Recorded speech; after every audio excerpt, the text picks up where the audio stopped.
Joy to the world, the Lord is come. Let earth receive her King.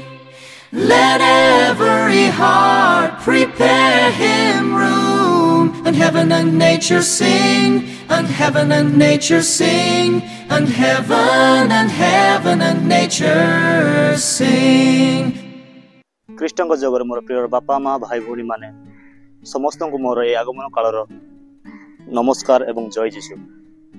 ବିଶେଷ କରି ଆମେ ଦେଖିବାକୁ ଯାଉଛୁ ଆମେ ଏ ଆଗମନ କାଳରେ ଆମମାନଙ୍କୁ ପ୍ରତ୍ୟେକ ଫାଦର ସିଷ୍ଟର ବ୍ରଦର ମାନେ ଶିକ୍ଷା ଦିଅନ୍ତି, ପ୍ରଚାରକ ମାନେ ମଧ୍ୟ ଆମକୁ ଶିକ୍ଷା ଦେଇଅଛନ୍ତି ଆଗମନ କାଳର ଯୀଶୁଖ୍ରୀଷ୍ଟଙ୍କର ଆସିବା ବିଷୟରେ।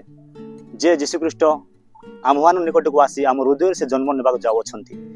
ଏଇ ତାକୁ ଆମେ ଗ୍ରହଣ କରିବାକୁ ହେଲେ ଆମ୍ଭମାନଙ୍କୁ ବିଶେଷ କରି ଶାରୀରିକ ମାନସିକ ଏବଂ ଆଧ୍ୟାତ୍ମିକରେ ପ୍ରସ୍ତୁତ ହେବା ଦରକାର। ଏଥିନିମନ୍ତେ ବିଶେଷ କରି ଆମେ ଆମର ଶରୀରର ଜାଗତିକ ମୋହମାୟା ଭୋଗ କରିବାକୁ ମୋହମାୟା ଭୋଗ ନ କରି ଆମେ ମାନସିକ ଏବଂ ଆଧ୍ୟାତ୍ମିକ ଜୀବନର ପ୍ରସ୍ତୁତ ନିମନ୍ତେ ବିଶେଷ କରି ଆମେ ସଜାଗ ହେବା ଦରକାର, ଜାଗ୍ରତ ହେବା ଦରକାର।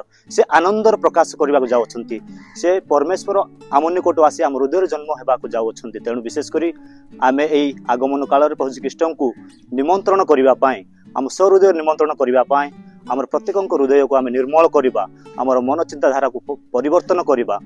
ପବିତ୍ର ହୃଦୟରେ ଆମେ ଯୀଶୁଖ୍ରୀଷ୍ଟଙ୍କୁ ହୃଦୟରେ ଜାଗା ଦେବା, ଯାହା ଫଳରେ ସେ ଆମ ହୃଦୟରେ ଆସି ଜନ୍ମ ଗ୍ରହଣ କରିପାରିବେ।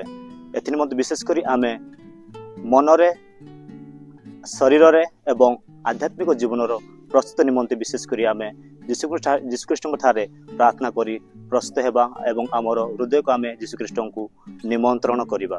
ଜୟ ଯୀଶୁ। Joy to the world, the Lord is come. Let earth receive her King.